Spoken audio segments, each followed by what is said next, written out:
શરૂ કરતા પહેલા એક નાનકડી વિનંતી, જો તમને અમારો આ વિડીયો ગમે તો લાઈક બટન દબાવો, આ વિડીયો તમારા મિત્રો સાથે શેર કરો અને હા, નવા વિડીયોઝ માટે ચેનલને સબસ્ક્રાઇબ કરવાનું બિલકુલ ભૂલશો Hey નહીં. there.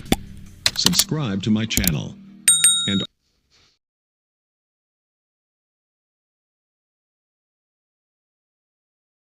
લવ જિહાદનો નવો હથકંડો. આજકાલ સમાજ સામે એક નવી ચેતવણી ઊભી થઈ છે. કોર્ટમાં ફક્ત 10 રૂપિયામાં નામ બદલવાનું સરળ બનાવાયું છે અને કેટલાક લોકો આ સુવિધાનો ગેરફાયદો ઉઠાવી રહ્યા છે.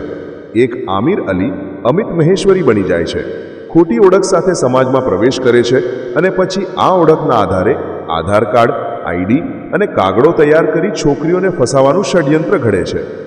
આવી ઘટનાઓ માત્ર વ્યક્તિગત દગો નથી, પણ આખા સમાજની સુરક્ષા માટે ઘંટડી છે.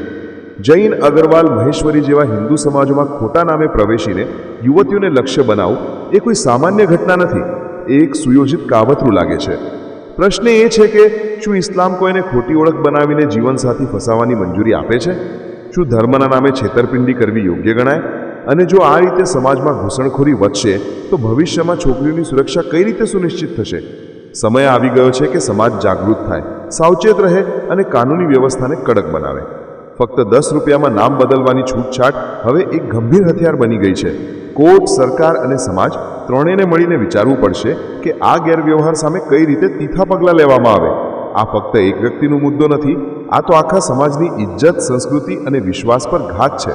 જો આજે આંખ બંધ કરીશું તો કાલે ઘરને આગ લાગશે.